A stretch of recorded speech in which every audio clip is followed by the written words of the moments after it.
Pauta de análisis. Pauta 100.5.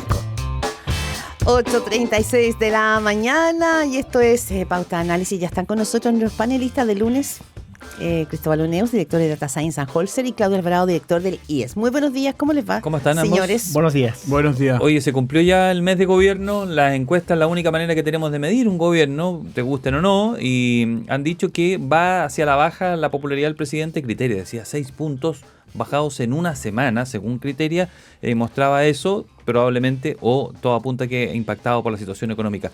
¿Cuál es la lectura que hacen de este primer mes, Cristóbal y luego Claudio? A ver, yo lo hablábamos un poco antes de entrar. Mi lectura es, el presidente hizo una apuesta, ¿no es cierto? Una apuesta donde tenía un gabinete más de gestión que político, ¿no es cierto? Los cargos políticos, los dos políticos grandes, ¿no es cierto? Alvarado y García, muy concentrados en el comité político, y el resto era gente o nueva o gente que sabía más de gestión. Y lo que le ha faltado y lo que le falta al gobierno es la política. Longueira lo dijo tempranamente. Ya, no lo escuché. Dijo como que no puedes prescindir de los partidos para gobernar y necesitas presencia robusta de los partidos políticos. Es que el diseño él le había hecho ruido por eso. Exactamente, ya se vio en la negociación, ¿no es cierto?, por la alza del precio de la benzina, ¿no es cierto? Y es el ruido que ya se está generando con Reconstrucción Nacional, que todavía no ingresa al Congreso. Ahora, Alvarado y García están funcionando bien, esa es mi lectura, ¿no es cierto? Y por lo tanto, ojalá puedan consolidarse, pero se nota que falta política. Y el segundo punto, que a mí más me ha llamado la atención, que uno de los ejes de la campaña fue reducir el gasto fiscal, ¿no es cierto? Y el ministro de Hacienda llegó, 3% y todo, pero en su propio sector ha habido ruido en contra, ¿no es cierto? Entonces eso te llama a la reflexión. ¿Cuál realmente es el espacio que va a tener el gobierno para implementar esto? No sé, tuvo la discusión en seguridad, que primero sí, después no. Ahora están diciendo que en salud, qué pasa en educación. Entonces, como que la idea está bien consolidada dentro del gobierno, pero no en los partidos y fuera del gobierno. Entonces yo creo que eso también es una alerta, porque es una de las promesas importantes de este gobierno. Sí, ahora es consecuencia de lo que tú dices, de un diseño donde la política no está tan presente quizás, ¿no? Por supuesto, pero tiene un impacto económico más allá del político. Claudio Alvarado. Mi impresión es que si uno mira las encuestas, que estaba Criteria, también estaba CADEM, yo tiendo a pensar que el principal desafío o foco de inquietud del gobierno no debiera ser tanto la aprobación presidencial. En CADEM estaba prácticamente igual, sobre 40 puntos.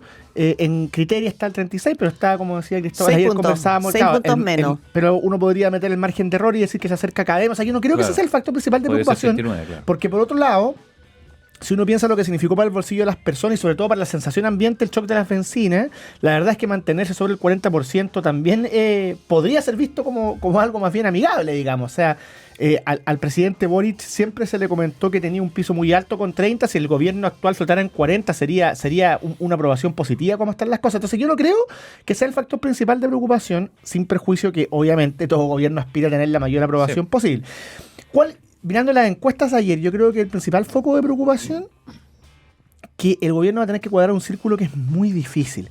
Por un lado, la ciudadanía muestra una convicción de, digamos, una prioridad muy grande respecto al tema económico. Sí, en Criteria se consolida como la principal preocupación el crecimiento económico. Y con mucho pesimismo, claro, que parece. Con pesimismo entre medio. O sea, hay algo así como un contexto en el cual la agenda que el gobierno prometió sigue siendo valorada y en el tema económico aún más valorada, pero al mismo tiempo Criteria muestra una resistencia ciudadana muy grande respecto a la reducción de impuestos, que empresa es uno de los focos fuertes del proyecto de reactivación económica que se va a ingresar. Entonces, cuadrar ese círculo para el gobierno yo creo que va a ser muy difícil, es un desafío que a cualquier gobierno le costaría, digamos. Sí. O sea, pero yo eso porque ahí vamos a aterrizar también, ¿no es cierto?, la discusión sobre la ley miscelánea o ley de reconstrucción. Pero yo eso... Claro, Claudio, tú dices, no es tan importante la aprobación o desaprobación. No, es un poco de inquietud idea, claro, pero también Criteria y CADEM muestran donde crece. Yo creo que aquí puede ser, por ejemplo, en CADEM dice que al concluir el primer mes de mandato, un 52% piensa que este gobierno ha sido peor de lo que esperaba. Sí. Un 86%, bueno, son identificados con la izquierda. Hay un 33% que dice que ha sido igual a como lo esperaba, pero esta frustración que en el caso de Criteria es mucho más pronunciado respecto de que no le gusta como el gobierno lo ha hecho, quizá eso puede ser más complejo. Sí, aunque yo tengo la impresión de que esto está muy influido nuevamente por el factor económico vinculado a las bencinas. Fue la noticia del mes y el foco de inquietud para la ciudadanía. Y si eso es así, en un contexto en que la ciudadanía además está diciendo el crecimiento es fundamental, la economía es fundamental, el costo de la vida es lo que me importa, que el gobierno ponga todas las fichas en un proyecto de reconstrucción cuyas medidas efectivamente desde el punto de vista técnico pueden hacer sentido, pero que va a tener que romper la barrera, la resistencia de que la reducción de impuestos no se entiende, es un desafío titánico para el gobierno, comunicacional, político, estratégico, es muy difícil. Yo creo que hubo un error de diagnóstico, en el sentido que yo creo que varios en el gobierno pensaron que la situación chilena era como la situación argentina, en el sentido de que el país iba a apoyar medidas drásticas, ¿no es cierto?, que estaban dispuestos a un poco de apretarse el cinturón en el corto plazo para un beneficio el mediano y largo plazo, y muchos le dijeron que eso no era así, que Argentina estaba en una situación mucho peor que Chile, y los números de las encuestas lo demuestran. Yo estoy con Claudio en el sentido de que va a tener que hacer cuadrar un círculo muy, muy difícil, y yo creo que el gobierno explicó mal el impacto de la guerra. ¿No es cierto? Yo creo que lo explicó mal en el sentido de que esto era algo inesperado, que estaba de alguna manera entorpeciendo o era un desvío de su ejecución, y le pusieron mucha ficha a la señal. Y la señal la gente no lo entendió, aumentó el pesimismo, porque claro, si me suben el precio de la bencina en 300 pesos, y la gente va a decir, bueno, si lo hacen aquí, lo van a hacer en muchas otras cosas, mi vida va a ser peor. ¿No es cierto? Y ahí entonces faltó comunicacionalmente manejarlo mejor. Pero faltó una estrategia política, porque cómo tú convences a la ciudadanía de que esto es un apretón en el corto plazo para el beneficio en el mediano largo plazo.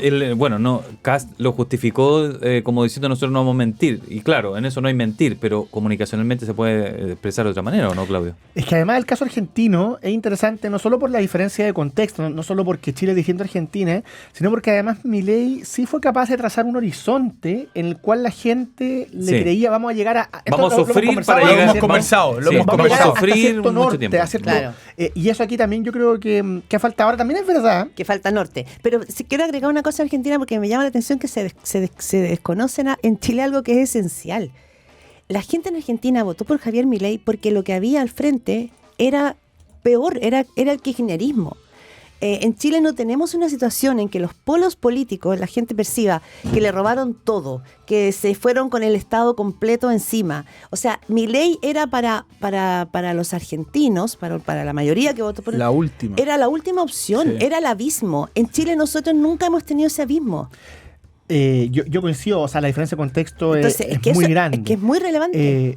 Probablemente la única elección, si uno mira el ciclo de post-2019, la única elección donde se instaló una porción muy mayoritaria de la ciudadanía, esa sensación fue la prueba de rechazo del 2022, donde ahí sí hubo una mayoría muy aplastante, sobre el 60%. Es verdad que el presidente Kast ganó con un porcentaje muy alto, pero con foco en prioridades muy delimitadas. No era una agenda, no era una sensación como la que tú describes, Claudia, en Argentina, sino que era un foco en seguridad y economía. Y lo que vemos en este primer mes es que en economía está la complejidad que estábamos comentando recién, y en seguridad, Cristóbal tiene razón, o sea, probablemente el elemento del gabinete más complejo a la luz de los objetivos del propio gobierno ha sido seguridad. Porque en seguridad la apuesta era muy grande, era la gran promesa de campaña. Sigue siendo la gran promesa de campaña. Y la ministra, todos hemos visto a qué ha estado dedicada este mes. Entonces, ahí yo creo que también el gobierno tiene un flanco abierto. Pero no quiero dejar de decir, antes de cerrar el punto, que dicho todo esto, o sea, sabiendo que en sus dos promesas principales el gobierno, por razones distintas, tiene un desafío grande por delante, igual es verdad que va solo un mes. O sea, y en este caso no es, digamos, no es el lugar común de siempre, porque obvio, cualquier gobierno al primer mes siempre está recién partiendo, los balances son provisorios, sino porque en este caso además el gobierno todavía tiene mucho tiempo por delante antes de enfrentarse a elecciones. Y yo tengo la impresión que el gobierno tal vez corre el riesgo de confiarse un poco por ese factor, pero en cualquier caso es verdad que cuenta con eso espacio a su favor. El presidente el presidente Boric tuvo un plebiscito a la vuelta de la esquina, que además sabemos cómo terminó, y después hubo elecciones todos los años. A los 6 meses. Todos los años. En cambio, el presidente Kast yo creo que todavía tiene una oportunidad. O sea, la buena noticia para el gobierno, mirando las encuestas, es que los temas prioritarios que prometió siguen siendo la prioridad de la ciudadanía. Ayer lo dice Cristian Valdivieso en una conversa que también estabas tú, Claudia, ¿cierto? En Canal 13. Lo que el gobierno se encuentra ante esta encuesta no es un país que le dice nosotros queremos que los temas sean distintos, que las prioridades sean otras. Hay una sintonía de prioridades y es una oportunidad para el gobierno. El tema es la conducción y cómo se acerca a lo que la ciudadanía quiere en términos de resultados. Sí, en la misma línea que Claudio decía seguridad, yo quiero destacar, al menos desde mi punto de vista, los ministros que sí me han sorprendido. Para bien. Porque uno puede sorprender para mal. Primero, la ministra de Educación me ha sorprendido, pero impresionantemente bien. Yo no tenía ninguna expectativa y por lo tanto me ha sorprendido su tono, su capacidad de diálogo, su conocimiento del tema, ¿no es cierto? Y eso es algo que uno valora mucho. Y segundo, Iván Poduje... no por el tono. No por el tono, pero sí por el conocimiento. Me han llamado dos cosas. Y su despliegue en terreno. Sí, dos cosas. Uno, el despliegue en terreno, y dos, conocer los barrios. Yo no recuerdo haber un ministro ahora de vivienda que haya conocido también los barrios, se junta con los comités de vivienda, conoce la señora. El otro día vi una foto en Twitter donde estaba él a las 7 de la tarde mostrando una zona en un telón de noche en algún cerro de Viña. Pero dicho eso... Un ex parlamentario de mucha experiencia me dijo una cosa muy interesante. La última ministra de Vivienda que realmente hizo una gestión muy sorprendente fue Patricia Poblete en Bachelet 1. ¿Y cuál fue la gracia? Aparte de hacer modificaciones reglamentarias y nuevos subsidios, tuvo la complicidad del director de presupuesto Alberto Arenas y tuvo acceso a muchos recursos. Porque al final del día, para construir viviendas sociales necesita plata. Y plata rápida. Y Poduje va a depender de eso. Está muy bien todas las otras cosas que está haciendo para el sector privado que se va a demorar. Pero si quiere construir, necesita plata. Sí, estos días uno escucha que Iván Poduje se convierte como en un tipo de ministro que viene bien nuclear para el gobierno y que es lo que no ha hecho la ministra Steiner en seguridad, en decir, ahora está en terreno, pero no ha logrado transmitir esa fuerza, que tampoco lo ha hecho la vocera de gobierno. Y bueno, los otros son ministros más políticos, pero como que Iván Poduje ha puesto ahí un estándar. Pero yo los quería llevar a otra cosa, Claudio Cristóbal. Esta semana se va a presentar el proyecto de ley de reconstrucción. Y cuando el propio ministro García Ruminot dice que este es el corazón de este proyecto, es el corazón. Lo dice él en una entrevista. Me sorprendió. Pero tú no coincides, parece, ya de entrada. Pero para terminar, lo que es bastante claro es que para la reactivación y la promesa económica este es un proyecto esencial. Y se juega buena parte de la suerte del gobierno. Entonces, ¿cómo ven ustedes lo que puede significar esto? Porque algunos decían, lo decía incluso Cristian Valdivieso ayer, ojo, porque aquí, y nos decía esta mañana Paulina Bodanovich, si esto es de alguna manera lo que pudo haber sido en términos de cuando se te cae un proyecto de gobierno, lo que pudo haber sido para Boric el proceso constitucional, en términos de que se te pone una pared, porque son condiciones sine qua non para poder desarrollar tu proyecto de gobierno. Claudio, ¿tú ves algo así de eso? ¿Qué pasa si le rechazan, por ejemplo, una reforma tributaria? A ver, varias cosas. Lo primero es que efectivamente el gobierno ha sido muy explícito en la importancia que este proyecto reviste para sus propósitos. Mi impresión es que lo que decía García Ruminot apunta sobre todo a un llamado de atención, a significar un llamado de atención para las fuerzas oficialistas buscando evitar descuelgue. Luego, sobre el futuro del proyecto en el Congreso, yo creo que depende de dos cosas en distintos niveles. Depende, por una parte, de si viene con medidas que complementen las cuestiones más técnicas, pero que cuesta que le hagan sentido a la ciudadanía. Compensación, y que por ejemplo, la rebaja de impuestos.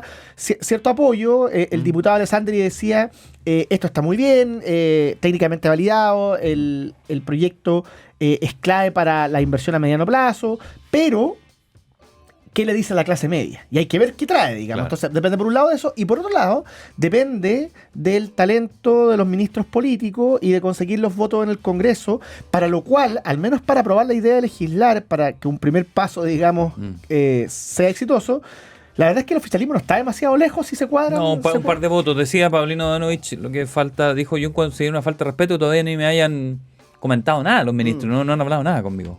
A ver, yo creo que a esta altura poner todas las fichas en un proyecto yo creo que es irresponsable políticamente. Un gobierno irresponsable. Bueno, es lo que hizo Boric. Y correcto. Jackson Y vimos lo que pasó. Ahora, dicho eso, esto es diferente al proceso constitucional, que era sí o no. Aquí a ver, cosas que vas a aprobar, probablemente el proyecto lo van a cortar, ¿no es cierto? Vienen cosas que son interesantes, el subsidio al empleo para reactivar las pymes, yo creo que son cosas que se van a valorar. O sea, que imposible decir que no. Imposible decir que no a algunas de las cosas. Y la discusión tributaria, ¿no es cierto?, va a ser una discusión compleja. Yo no veo que esto se apruebe antes de septiembre, va a tener que entrar con el presupuesto nacional, con los impuestos que tiene hoy día, ¿no es cierto? Y incluso en la derecha, aquí vuelvo al tema del gasto electoral, incluso en la derecha hay gente que está diciendo sí, pero con compensación. Ignacio Briones es el que ha sido más claro al respecto. Que se parezca un poco más de Marcel. Si la política se pone un poco más astuta, va a decir, ok, hagamos esto, y esta es la compensación, y aprobémoslo rápido. Pero yo no veo al gobierno en esa actitud de hacerlo el miércoles. De hacerlo tan pragmáticamente. Eso significaría separar proyectos. No, porque si tú dices, mira, esto es lo que yo estoy bajando, esto es lo que dejo ganar, estoy subiendo acá, esto es lo que, y en el neto son 0, el proyecto va a tener una tramitación mucho más fácil, con todo su enfleco, ¿no es cierto? El PDG va a pedir cosas, el Senado se va a enredar, pero yo creo que le veo un escenario más positivo. Sí, yo pienso parecido a Cristóbal. De hecho, a mí la analogía con el proceso constituyente no me persuade para nada, porque esto es una agenda que sigue siendo puntual, anclada al ámbito económico, no una reestructuración completa. No, pero no lo dicen en eso, lo dicen en el sentido de cuando tú pones tu suerte a disposición de un proyecto, no lo dicen, evidentemente son cosas súper distintas. Sí, muy distinto, ¿no? Cambiar la constitución y el otro. Sí, exactamente. Es por que sea una condición sine qua non. Lo que pasa es que de hecho, por ser al final de cuentas un proyecto de ley, por muchas fichas que se le pongan, va a seguir siendo una agenda entre otras, nunca va a ser la única. Y coincido con Cristóbal además porque si el gobierno hace bien la pega política, no está muy lejos de los votos que necesita, porque el gobierno, ¿qué necesita para aprobar este tipo de proyectos? Necesita cuadrar al oficialismo, o incluso puede tener algún descolgado puntual, y sumar votos de las otras bancadas. Y hay que recordar que, además de los votos que según como sea la negociación puede alcanzar del PPD, de la DC, el Partido de la Gente tiene 14 diputados. Y hemos visto lo que ha pasado con el Partido de la Gente. Por eso. Entonces, en un mes, así como al gobierno le han pasado muchas cosas, en el Congreso están sucediendo otras, y yo creo que la noticia más relevante de este mes en el Congreso a efectos de la aprobación de proyectos de ley es la fractura creciente que se está observando en el Partido de la Gente. Solo un punto adicional. Es muy importante el tono que va a tener el presidente el miércoles en la cadena nacional. Yo creo que el tono va a ser clave para setear el escenario de inicio de conversaciones. Ojalá que sea un tono más conciliador. Mira, estamos dispuestos a escuchar las mejores ideas y más que decir, oye, el 58% votó por mí y esto es lo que hay que aprobar. Bien. Sí, es lo que nos decía Paulino Bodanovich. Nos despedimos. Que una cosa era los votos Excel, de cuántos votos te faltan, y lo otro es como tú haces, ¿no es cierto?, un tono de unión respecto de reformas. Cristóbal Oneus, director de Data Science and Holster, y Claudio Alvarado, director del IES. Gracias por habernos acompañado. Nos vemos. Hasta el próximo lunes.